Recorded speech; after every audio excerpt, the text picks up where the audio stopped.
launch off of that.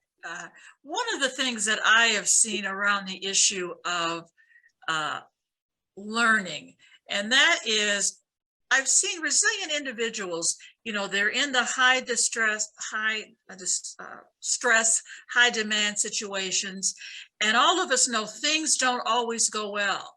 I use some of the tools, but I may have a setback, I may have a failure.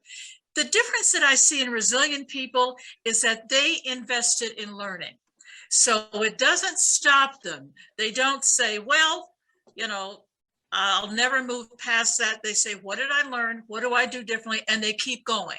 So they're not judging the failure. They're not letting it take them off track, but they're using it to say, let me do something differently. And they just keep moving forward. And I think that has been so helpful, because so often, and I fall into this trap, if I have a failure, I tend to judge myself. And I go back over it, what I should have done. I'm very critical, but that is not helpful. And so if I learn from it, this is what I'll do differently, but I keep moving forward. I see them do that, and it's really gets them through all of these difficult situations. All right, go ahead. You said you talked about not judging yourself, and that is so important, because we can judge ourselves. We can focus on the negative. So again, it comes back to paying attention to the messages we tell ourselves. Mm-hmm. And what are those messages? And sometimes we have to talk to ourselves more than listen to ourselves, because we might listen to the doubts, the critical feedback, the negative judgment. But if we talk to ourselves and retell ourselves something from a positive perspective, and the skills that we have that got us to this high demand, and remind ourselves that we are resilient and can bounce back. So I would just really say, I love what you said, and it's just important not to listen to the judgment and the critical analysis, but really talking about the positive feedback and who you are. Right.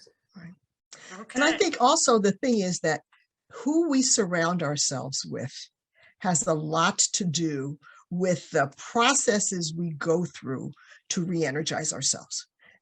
Every one of us knows, folks, that when we're feeling down, we don't go to them because they will not uplift us. We have to go to those and have that cadre of individuals. It may be a combination of family members, classmates, neighbors, folks at church, a variety of people you work out with at the gym, who if you're feeling down, they say, hey, this too shall pass. And sometimes just hearing that from someone who knows you is enough to give you that boost to go to the next step. So who we surround ourselves with is important. The other thing is, in the professional environment, we have so often been not given permission to be authentic.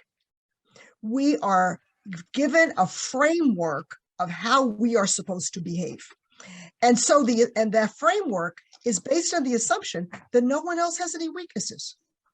So I often say, this is not a great day for me, but I am absolutely sure it's a bad day for other people too. So that not because I glory in them struggling, but it helps me to say, I'm going to be okay. All of us are allowed to have those down times. So I think that's that is so important to keep in mind. So important. Good. Let's shift the focus just a little bit, because if I took a poll, I would say I think all of us are dealing with lots of change in our lives on many fronts, personally, professionally. So my question to the panel is, how do you recommend professionals take care of themselves when they're in the midst of change that just seems overwhelming? You're in the midst of change, it seems overwhelming. How do you take care of yourself? I think one of the things we have to keep in mind is that we are at different stages of well-being. And the first thing I'll say is what I think about as a clinician. If we are having a bad morning, And unlike Audrey, we know coffee will help. And we need that extra cup. Or for some people, it's that donut will help. Or, whatever is that thing, we say, all right, I'll do that. That's one level of lack of well-being. It's something that we know is temporary. There are times when we're going through major crises, it's often related to family issues. In this COVID era, some of us have loved ones who are struggling or who have really not done well. That's a different level of impaired well-being. And sometimes we know we're clinically depressed, or our anxiety has just sort of gotten out of hand. And so what we end up having to do is sort of, first of all, make a call on it. What is the level of struggle that I'm going through? Because if it's serious from an emotional perspective, we may need professional help. And we have to give ourselves permission to look for that. Because so often we say, well, I should be able to do this on my own. And what I say is, yeah, you may be able to get through it, but the months involved in this process are painful. Why not do something to interrupt it sooner? So I encourage us to say, what is the level of, I didn't have enough sleep last night, and if I have a cup of coffee, I can push through it in the morning, or this has been going on for weeks or months and I need serious help. Tanya, Audrey, anything to add? I was just saying, and based on what Jeanette said, again, that means being mindful, paying attention is key. Paying attention to what's happening in your body, paying attention to feelings, paying attention to your emotions, and that is really important. So when we talk about the change process, plan for plateaus, but be prepared for a setback. A setback is not a negative thing, but now what might you have to do differently to manage the change and manage the process and manage your emotions and manage your health? And so I recommend, again, that people take care of themselves. We talk about this collaboration of care, but you can't rely on other people to take care of you. If you don't take care of you, who will? So devote time in your day for your own health and wellness. Devote time in your day to pay attention to how you're thinking and feeling. Devote time in your day for journaling or devotional. But I would also say be patient with yourself and be patient with the process. And I think the only thing that I'll add to what's already been said is to really pay attention to the source, because it's a difference if that stress is coming from something internal than if it's coming from the external environment where you happen to be, particularly sort of work. Jeanette talked about family and the like, because if it's internal, that's a different set of things that you're needing to pay attention to and adjust to and to be able to manage. And I think often for me, I'll sometimes, make a misattribution of what's the source of what might be putting me in anxiety or distress, or might be blocking me from paying attention to those resilient habits that we were just talking about, and how I'll cope with it might not work if I'm really not paying attention to, this is really not me. This is really a situation about the environment that I'm in. And so my strategy has really got to reflect the fact of whether or not I can or cannot get out of that environment or change it, which is very different than if it's me and internal anxiety and fear or doubt or stress. And so paying attention to what the source is something that I'm learning how to be more attuned to in my own journey. All right. And I think I was going to make one other comment, and that is to build on what Audrey just said. Sometimes we're in a toxic environment. Sometimes there are issues in our environment that the amount of energy we would have to put into it in order to shape that or reshape or sanitize that environment either is too much, even if you could be successful, or it won't happen at all. And that's when you have to come up with an exit plan. And those are the things we often don't want to talk about. We'll say, if I do more, if I change myself, if I do better, if I get these adjunct things, it'll make a difference. It's almost like when you talk about a child that's in a failing school and you say, well, I'm going to put them in Saturday morning classes and I'm going to get them a tutor and then I'm going to work with them on their homework. And then you realize you have this child in an environment for 6 hours a day that is seriously not working. You can't put enough Band-Aids on that environment to ensure that child's success. So if it is a toxic environment or a failing environment, that needs to be identified early so that you can then move to something else, because it may take too much energy to try to get it better. Okay. Let me just offer one other perspective. I'm guessing I'm talking to a group of people who are high performing, very successful.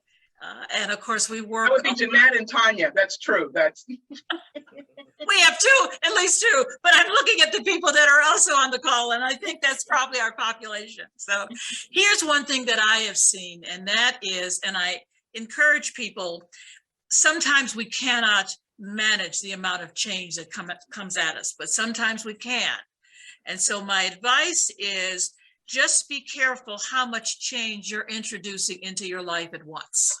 That's true. So if in fact there's an opportunity to defer some things, not do everything tomorrow, take that opportunity. I do think, and I speak from personal experience, I think that we don't often recognize the toll that continuous change has on us. And it does. And it doesn't take a lot of change to really put us over our threshold where we're not going to be at our best. So just keep in mind, if I have control, how much change am I introducing? I had a friend who got married. She was expecting, they were going to move. They were going to buy, a new house. And she wondered, why am I feeling stressed? Well, guess what? Way too much change. So just keep that in mind as well. That's a good point. It was a good point for that. And that's also part of keeping in perspective the amount of change that you're going through that you can control versus what you can't, right? Yes. Because if you recognize that there's just going to be this period where I'm going to have to go through these changes that I can't control, which we've all been going through for the past 2 years, right? Yes. Then what you can do is that you can dial back on some things that you can control. And I go back to what Tanya said about giving yourself grace, that during this period, I'm just not going to be my fabulous self while I'm dealing with this toxic environment or these other things. I'm going to have to dial back on, instead of doing 20 things, maybe 15 will do on the things that I can control while all of this is swirling around me. And so making sure that balance, that's a super point. Good. Okay. Let's shift the focus a little bit to leadership when we're in leadership roles. And my question for the panel is, how do you help those that you are leading avoid burnout when, your whole team is in a high pressure situation? There's just a lot of demands on everyone and you're the leader of the group. How do you help them to make sure that they don't burn out? I can start with that. And as I said before, in high demand pressure situations, it calls for a high level of self-awareness, but also knowledge. I think it's really important to understand what is burnout, what is stress, what is fatigue. When we first talk about stress, we talk about there's good stress and there's negative stress. Excessive stress can impact motivation, it can impact mood, it can cause chronic stress and start impacting a person physically. But when we're talking about burnout, we're talking about physical, emotional, and mental exhaustion, and it emerges over time. And so I think it's important to understand what are some of those triggers for burnout. Working longer hours. So are you finding yourself working longer hours? Are you not delegating? Are you not taking breaks? Are you able to say no? Because if you're not able to say no, that's going to increase that level of burnout. Are you trying to be a perfectionist? are you not talking about it? And again, you have to own those feelings and you have to talk about how you're thinking. So really understanding that burnout just emerges over time and it can impact your passion, your drive, your enthusiasm. So I would say in terms of how do you help a person, know what it is. Audrey talked about triggers, know what's triggering it. What your mindset is, what the context is in terms of the environment that could be triggering that. But if you don't intervene with the burnout, now you are talking about fatigue, and that fatigue can really impact your physical. You're going to have a lingering tiredness. You're going to have a lack of energy. So it's, again, really paying attention to levels of stress, good stress and negative stress, burnout, but how burnout can lead to fatigue. And you want to prevent excessive stress that can lead to burnout. Can I just ask a follow on to that? Because